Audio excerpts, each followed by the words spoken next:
Hi ಎಲ್ಲೋ ನಮಸ್ಕಾರ. ಎಲ್ಲರೂ ಹೇಗಿದ್ದೀರಾ? ಐ ಹೋಪ್ ಎಲ್ಲರೂ ಚೆನ್ನಾಗಿದ್ದೀರಾ ಅಂತಲೇ ಭಾವಿಸ್ತೀನಿ.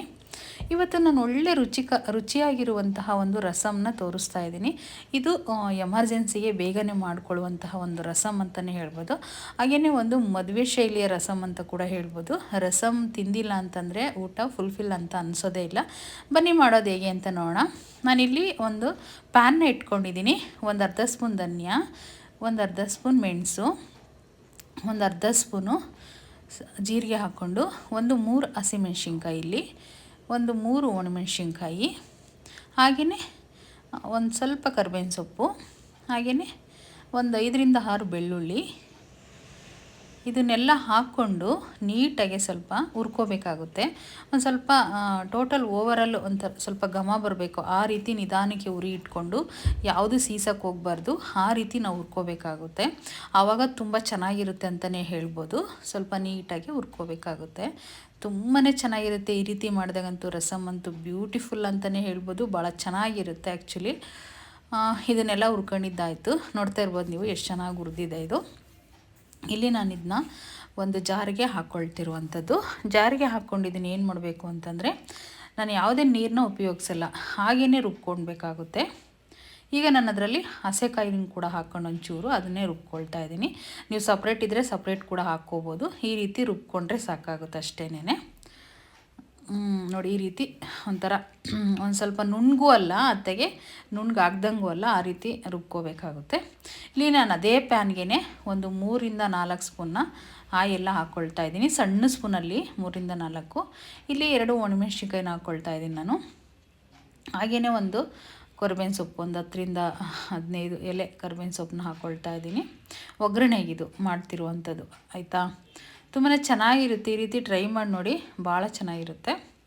ಹಾಗೆಯೇ ಇಲ್ಲಿ ನಾನು ಒಂದು ಟೊಮೊಟೊ, ದೊಡ್ಡ ಸೈಜಿನ ಟೊಮೊಟೊ ಕೂಡ ಸಣ್ಣದಾಗೆ ಅದನ್ನು ಹಚ್ಕೊಂಡು ಹಾಕ್ಕೊಳ್ತಾ ಇದ್ದೀನಿ. ಇದು ಯಾವುದು ಬೇಸ್ ಮಾಡ್ತಿರುವಂಥದ್ದಲ್ಲ, ಹಾಗೆಯೇ ಎಣ್ಣೆಲಿ ಫ್ರೈ ಮಾಡಿಬಿಟ್ಟು ಮಾಡ್ತಿರುವಂಥದ್ದು. ತುಂಬಾ ಟೇಸ್ಟೇ ಇರುತ್ತೆ ಅಂತಲೇ ಹೇಳ್ಬೋದು. ನೀಟಾಗೆ ಹುರ್ಕೋಬೇಕಾಗುತ್ತೆ, ಸಾಫ್ಟ್ ಆಗಬೇಕು. ಆ ಟೈಮಲ್ಲಿ ನಾವು ಒಂದು 1/4 ಸ್ಪೂನ್ ಅರಿಶಿನ ಹಾಕ್ಕೋಬೇಕಾಗುತ್ತೆ. ಹಾಕ್ಕೊಂಡು ಅದನ್ನು ಕೂಡ ನೀಟಾಗಿ ಹುರ್ಕೋಬೇಕಾಗುತ್ತೆ. ಒಂಚೂರು ನೀಟಾಗಿ ಹುರ್ಕೊಂಡು ಅದಕ್ಕೆ ರುಚಿಗೆ ತಕ್ಕಷ್ಟು ಉಪ್ಪನ್ನ ಕೂಡ ಸೇರಿಸ್ಬೇಕು. ಈ ಟೈಮಲ್ಲಿ ಸೇರಿಸಿದ್ರು ಸೇರಿಸ್ಬೋದು, ಬೇಗನೆ ನುಣ್ಣಗಾಗುತ್ತೆ. ಇಲ್ಲಾಂದರೆ ನಾವು ಲಾಸ್ಟಲ್ಲಿ ಕೂಡ ರಸಮ್ಗೆ ಹಾಕ್ಕೋಬೋದು. ನೋಡಿ ಎಷ್ಟು ಸಾಫ್ಟಾಗಿ ಸುತ್ತು ಎಣ್ಣೆ ಬಿಟ್ಕೊಂಡಿದೆ. ಒಂದು ರೀತಿ ಗೊಜ್ಜು ಥರನೇ ಆಗಬೇಕಂತಲೇ ಹೇಳ್ಬೋದು. ಅಷ್ಟು ಸಾಫ್ಟ್ ಆದರೆ ಸಾಕಾಗುತ್ತೆ ಅಷ್ಟೇನೆ.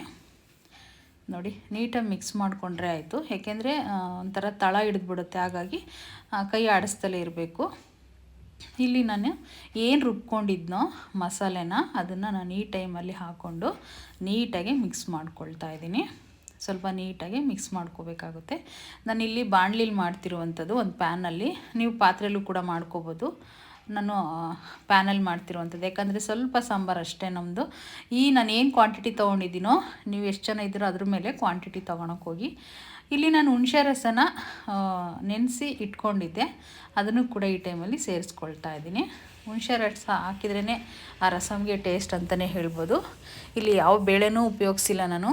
ತುಂಬಾ ಚೆನ್ನಾಗಿರುತ್ತೆ. ಒಂದು ಸರಿ ಟ್ರೈ ಮಾಡಿ ನೋಡಿ, ತುಂಬ ಟೇಸ್ಟೇ ಕೂಡ ಇರುತ್ತೆ ಇದು. ಈ ಟೈಮಲ್ಲಿ ಕೊತ್ತಂಬರಿ ಸೊಪ್ಪನ್ನ ಹಾಕ್ಕೊಳ್ತಾ ಇದ್ದೀನಿ. ಏಕೆ ಅಂತಂದರೆ ಕೊತ್ತಂಬರಿ ಸೊಪ್ಪು ಕೂಡ ನೀಟಾಗಿ ಅದರಲ್ಲೇ ಹುರ್ಕೊಂಡ್ರೆ ತುಂಬ ಚೆನ್ನಾಗಿರುತ್ತೆ.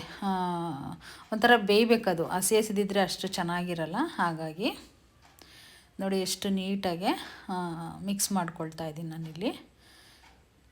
ಅದಕ್ಕೇನು ನಾನು ಇವಾಗ ನೀರು ಏನು ಸೇರಿಸಿಲ್ಲ. ನೀಟಾಗೆ ಮಿಕ್ಸ್ ಮಾಡಿಕೊಂಡು ನೀಟಾಗೆ ಸ್ವಲ್ಪ ಮೀಡಿಯಮ್ ಉರಿಯಲ್ಲಿ ಇಟ್ಕೋಬೇಕಾಗುತ್ತೆ. ಈ ಟೈಮಲ್ಲಿ ನಮಗೆ ಎಷ್ಟು ನೀರು ಬೇಕೋ ಅಷ್ಟನ್ನ ಹಾಕ್ಕೋಬೇಕಾಗುತ್ತೆ. ಓಕೆನಾ? ಎಷ್ಟು ನೀರು ಅಂದರೆ, ಈಗ ನಿಮಗೆ ಎಷ್ಟು ಕ್ವಾಂಟಿಟಿ ಬೇಕೋ ಅಷ್ಟು ಮಸಾಲೆ ತೊಗೊಂಡಿರ್ತೀರ, ಅಷ್ಟೇ ಕ್ವಾಂಟಿಟಿಗೆ ನೀರನ್ನ ಯೂಸ್ ಮಾಡ್ಕೊಳ್ಳಿ. ನಾನಿಲ್ಲಿ 1 ಟೈಮ್ಗೆ ಒಂದು 2 ತಿನ್ನೋಷ್ಟು ಮಾಡ್ತಿರುವಂಥದ್ದು ಅಷ್ಟೇನೆ. ನಾನು ಇಷ್ಟ ಆದರೆ ಸಾಕಾಗುತ್ತೆ. ಕುದ್ಮೇಲೆ ಸ್ವಲ್ಪ ಕಮ್ಮಿನೇ ಆಗುತ್ತೆ ಈ ಸಾಂಬಾರು ಅಂತಲೇ ಹೇಳ್ಬೋದು. 2ರಿಗೆ 1 ಟೈಮ್ಗೆ ರೈಸ್ಗೆ ಸಾಕಾಗುತ್ತೆ ಅಷ್ಟೇನೆ. ನಿಮಗೆ ಎಷ್ಟು ಕ್ವಾಂಟಿಟಿ ಬೇಕೋ ಅಷ್ಟು ಕ್ವಾಂಟಿಟಿನ ಮಾಡ್ಕೊಳ್ಳಿ. ಇಲ್ಲಿ ಈ ಟೈಮಲ್ಲಿ ರುಚಿಗೆ ತಕ್ಕಷ್ಟು ಉಪ್ಪನ್ನು ಸೇರಿಸ್ತಾ ಇದ್ದೀನಿ ನಾನಿಲ್ಲಿ.